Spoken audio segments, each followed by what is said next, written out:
आधी रात का समय था। उस भयानक जंगल में लाजो बुरी तरह से दौड़ रही थी। उस भयानक जंगल में अजीबोगरीब आवाजें चारों ओर गूंज रही थीं कि तभी लाजो की नजर एक सुनसान गांव पर पड़ी। लाजो दौड़ती हुई उस गांव की सीमा में प्रवेश कर गई। लाजो दौड़ती हुई एक घर की कुंडी खटखटाने लगी। दरवाजा खोलो, वो मुझे मार डालेगा, दरवाजा खोलो। तभी उस घर के मालिक ने दरवाजा खोल दिया। कौन हो तुम? मेरा नाम लाजो है। तुम इतना डरी हुई क्यों हो और हाफ क्यों रही हो? मैं आपको सब कुछ बता दूंगी। आप मुझे बस एक रात अपने घर में रुकने दीजिए, नहीं तो वो मुझे मार डालेगा। लाजो की बात सुनकर वो व्यक्ति जोर जोर से हंसने लगा। उसकी भयानक हंसी सन्नाटे को चीर गई। अगले ही पल उस व्यक्ति की शक्ल बेहद भयानक हो गई। लाजो हड़बड़ाकर अपने बिस्तर से उठकर बैठ गई। उसका शरीर पसीने से भीगा हुआ था। फिर वही सपना। आखिर ये सपना पिछले कुछ महीनों से मुझे बार बार क्यों आ रहा है? क्या रहस्य है इस सपने का? तभी उस कमरे का दरवाजा किसी ने लात मारकर खोल दिया। दरवाजा लाजो के पिताजी ने खोला था। ये मैं क्या सुन रहा हूँ लाजवंती? तुम्हारी माँ मुझे बता रही थी कि तुम कुलजीत से प्रेम करती हो। जी पिताजी, मैं कुलदीप से प्यार करती हूँ और उसी से विवाह करूंगी। लाजवंती, इसके आगे अपनी जुबान से एक शब्द मत निकालना। ये जानते हुए भी कि कुलजीत एक हिंदुस्तानी है, तुमने उससे विवाह करने का सोचा भी कैसे? तुम विवाह सिर्फ जीतू से करोगी। नहीं पिताजी, मैं कुलजीत के अलावा किसी और से विवाह करने की सोच भी नहीं सकती। और कल कुलजीत मुझे लेने आ रहा है, मैं उसके साथ हिंदुस्तान चली जाऊंगी। लाजो की बात सुनकर रतन सिंह क्रोधित होकर वहां से चले गए। अगली रात आधी रात के समय लाजो बेचैनी से अपने घर के बाहर किसी का इंतजार कर रही थी कि तभी एक कार उसके दरवाजे पर आकर रुक गई। कार में सवार कुलजीत, माधव और रंजीत बाहर निकल आए। माधव और रंजीत कुलजीत के दोस्त थे। कुलजीत एक ट्रक ड्राइवर था जो आजादी से पहले लाहौर आता जाता रहता था और वहीं से कुलजीत और लाजवंती की प्रेम कहानी शुरू हो गई। मगर कुलजीत और लाजवंती की प्रेम कहानी शुरू होने के कुछ सालों बाद भारत और पाकिस्तान में बंटवारा हो गया। लाजवंती का परिवार लाहौर छोड़कर हिंदुस्तान नहीं गया, वो लाहौर में ही शिफ्ट हो गया। मगर कुलजीत के परिवार ने हिंदुस्तान में रहना पसंद किया। बंटवारे के बाद भी कुलजीत लाजवंती से मिलने आता जाता रहता था। तुम आ गए कुलजीत, मैं तुम्हारे आने की कल से प्रतीक्षा कर रही हूँ। मैं तुम्हें यहाँ से ले जाने आया हूँ लाजो। तो फिर यहाँ से जल्दी चलो, इससे पहले कि मेरे पिताजी आ जाएं। लाजवंती सही कह रही है कुलजीत, बॉर्डर पार करते समय कुछ पाकिस्तानी सैनिकों की नजर हम पर पड़ गई है, वो हमें आसपास ही ढूंढ रहे होंगे। माधव सही कह रहा है कुलजीत, अब यहाँ से जल्दी निकलो। मैंने तुमसे इंडिया के बॉर्डर तक सुरक्षित छोड़ने का वादा किया था और वो मैं निभा कर रहूंगा। मैं तुम्हारा ये एहसान जिंदगी भर नहीं भूलूंगा। ये कैसी बातें कर रहे हो कुलजीत, हम दोनों बचपन के दोस्त हैं। चलो लाजो। कुलजीत ने लाजो का हाथ पकड़ा ही था। कुछ ही पलों में पुलिस के सायरन की आवाज से वो इलाका गूंज उठा। अचानक मौसम में परिवर्तन कैसे हो सकता है? ये हमारे लिए शुभ संकेत नहीं है। और पुलिस को कैसे पता चल गया कुलजीत और मेरे बारे में? तभी उन सब के कानों में रतन सिंह की आवाज टकराई। तुम सब अभी और इसी वक्त यहाँ से चले जाओ, नहीं तो पुलिस तुम्हें पकड़कर पाकिस्तानी आर्मी के हवाले कर देगी। पिताजी, आप तो मेरे और कुलजीत के विवाह के खिलाफ थे। मैं तुम्हें दुखी नहीं देख सकता बेटी, और ये मत भूलो कि कुलजीत मेरी दुकान में बचपन से आता जाता रहा है। ये एक अच्छा लड़का है। लगता है आर्मी ने तुम दोनों के बारे में पुलिस को इन्फॉर्म कर दिया होगा। इससे पहले कि तुम सबको पुलिस यहाँ से पकड़कर आर्मी के हवाले कर दे, तुम सब पपीहा गांव रुक जाओ। लेकिन मैंने तो सुना है कि वो गांव जंगलों में स्थित है और वो सिर्फ किस्से और कहानियों में ही है। नहीं कुलजीत, पपीहा गांव वास्तव में है। घने जंगलों की वजह से शहर के लोग उस गांव में नहीं जाते। मैं तो काफी सालों से उस गांव में आता जाता रहा हूँ। उस गांव के लोग बहुत ही सीधे साधे और दूसरों की सहायता करने वाले हैं। यहाँ से दाईं तरफ जो कच्ची सड़क जाती है, उस कच्ची सड़क से करीब 20 किलोमीटर दूर है। रतन सिंह के कहने पर माधव तुरंत ड्राइविंग सीट पर बैठ गया, मगर रंजीत नहीं बैठा। अगर पुलिस यहाँ पर पहुँच गई तो पुलिस को गुमराह करने वाला भी तो कोई चाहिए। तू घबरा मत, सुबह मैं रतन जी के साथ तुझसे मिलने पपिया गांव आऊंगा और दोपहर के वक्त मैं तुम तीनों को सही सलामत इंडिया के बॉर्डर तक छोड़ दूंगा। कुछ ही देर बाद उन तीनों की कार कच्ची सड़क पर दौड़ रही थी। लगभग 1 घंटे के बाद वो तीनों पपीहा गांव की सीमा में खड़े हुए थे, जहां हर तरफ सन्नाटा ही सन्नाटा पसरा हुआ था। क्या हुआ लाजो, तुम इस गांव को इतने गौर से क्यों देख रही हो? तुम्हें यहाँ कुछ अजीब सा महसूस नहीं हो रहा कुलजीत? रात का वक्त है लाजो, और ये जंगल गांव में है और गांव के लोग तो वैसे भी जल्दी सो जाते हैं। तुम मेरी बात पर विश्वास नहीं करोगे। पिछले कुछ महीनों से मैं इसी गांव को सपने में देख रही हूँ। हम तीनों को अंदर जाकर मदद लेनी चाहिए। हाँ, हमें इस गांव में कोई ना कोई घर तो ऐसा मिल जाएगा जो हम तीनों को रात भर रुकने के लिए पनाह दे सके। तभी उन तीनों के कानों में एक कड़कदार आवाज टकराई। इस गांव की सीमा में तो आ गए, लेकिन सीमा के अंदर घुसने की भूल भी मत करना। ये बस्ती मौत की बस्ती है। उन तीनों के सामने एक साधु खड़ा हुआ था, जो अजीब से अंदाज में उन तीनों को घूरे जा रहा था। आप कौन हैं? मैं एक साधु हूँ बेटा। मैं जानता हूँ कि तुम पाकिस्तान के रहने वाले नहीं हो।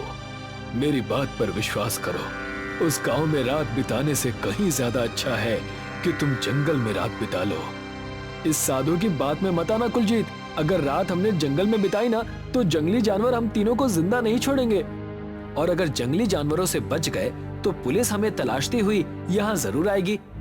हमारा देश साधु संतों का ही देश है बाबा। इतना बोलकर कुलजीत दोनों को लेकर पपीहा गांव के अंदर घुस गया। कुलजीत एक घर के बाहर खड़ा होकर उसके दरवाजे की कुंडी खटखटाने लगा। रुक जाओ, आता हूँ। एक बूढ़ा व्यक्ति घर का दरवाजा खोलकर उन तीनों को सवालिया नजरों से देखने लगा। कौन हो तुम लोग? हम तीनों मुसाफिर हैं बाबा। हमें आज रात रुकने के लिए जगह चाहिए। अंदर आ जाओ। वो बूढ़ा उन तीनों को अंदर ले गया।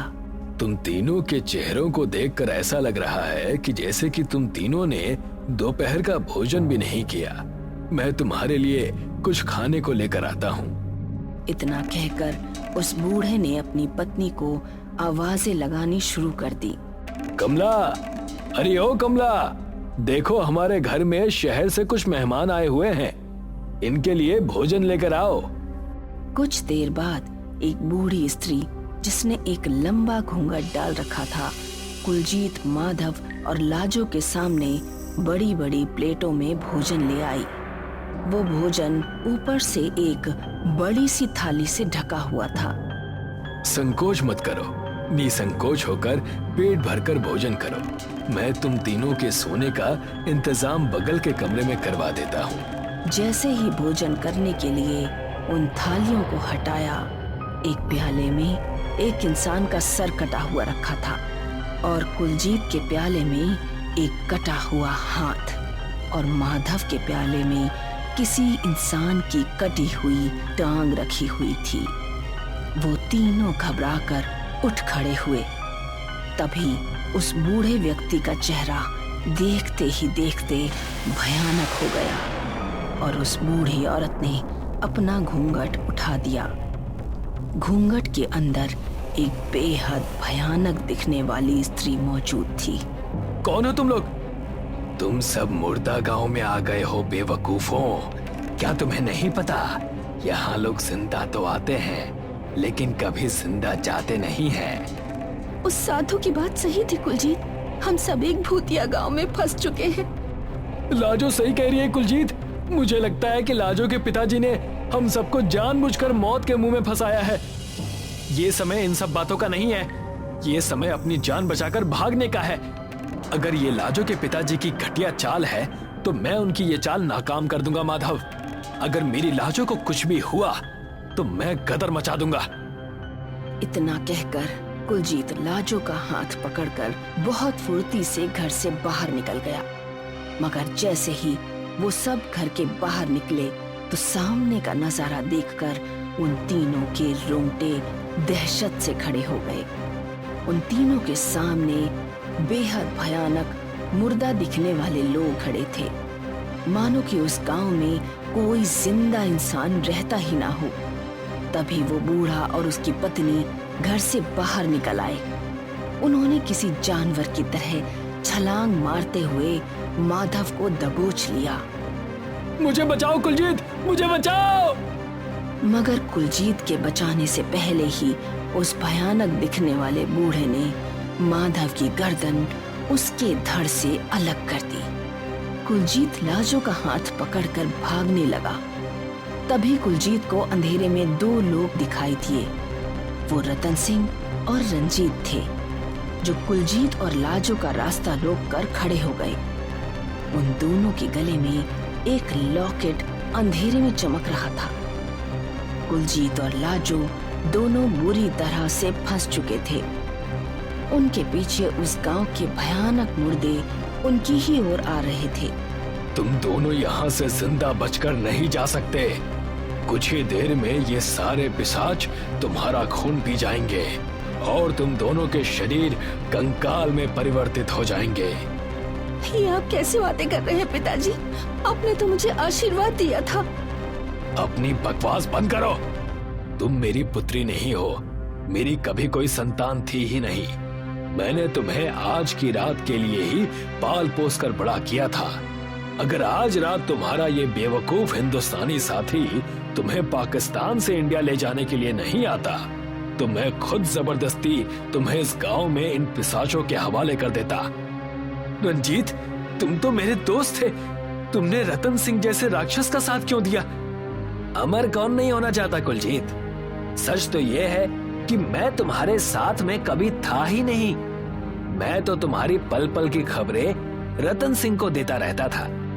तभी कुलजीत के कानों में उसी साधु की आवाज टकराई। ये दोनों सही कह रहे हैं कुलजीत। साधु तेज तेज कदमों से कुलजीत के सामने आकर बोला, रतन सिंह सही कह रहा है। लाजो उसकी पुत्री नहीं, बल्कि ये तो इस बेचारी को किसी अनाथालय से उठा लाया था। ये इसी गांव में आकर बरसों से काली विद्या का पाठ कर रहा है और ना जाने कितने असहाय लोगों की बलि दे चुका है। लेकिन क्यों बाबा? अमर होने के लिए। तुम्हारा दोस्त रंजीत इसका दाहिना हाथ है, जो लोगों को बहला फुसलाकर इसी गांव में ले आता है, और रतन सिंह उन बेचारों को इन पिशाचों के हवाले कर देता है। ये गांव इंसानों का नहीं है बेटा, बल्कि पिशाचों का है। रतन सिंह इन पिशाचों को इंसानों की बलि देकर अमर होना चाहता है, और इसकी आखिरी बलि इसकी खुद की पाली हुई संतान लाजो है। आज अमावस्या की रात है। आज रात अगर रतन सिंह अपने मकसद में कामयाब हो गया तो वो और रंजीत दोनों अमर हो जाएंगे। वो साधु तेजी से कुलजीत के पास आकर उसके कानों में धीरे से बोला, जाओ, इन दोनों के गले में पड़ी हुई मंत्र रक्षा रहित लॉकेट तोड़कर उन पिशाचों के ऊपर फेंक दो और इस इलाके से निकल जाओ। याद रखना, किसी भी कीमत पर पलट कर मत देखना। इतना कहकर उस साधु ने अपने आप को उन पिशाचों के हवाले कर दिया, और देखते ही देखते उन पिशाचों ने उस साधु को कुछ ही क्षणों में कंकाल में परिवर्तित कर दिया। कुलजीत ने रतन सिंह और रंजीत को कुछ भी सोचने और समझने का मौका ही नहीं दिया। उसने बेहद फुर्ती से उन दोनों के गले में पड़े लॉकेट को उन पिशाचों के ऊपर फेंक दिया कुछ ही देर में वो भयानक जंगल चीखों से गूंज उठा। रतन सिंह और रंजीत, उन दोनों के चेहरे भी पिशाच जैसे हो गए। कुलजीत लाजो का हाथ पकड़कर लाजो को इंडिया लेकर चला आया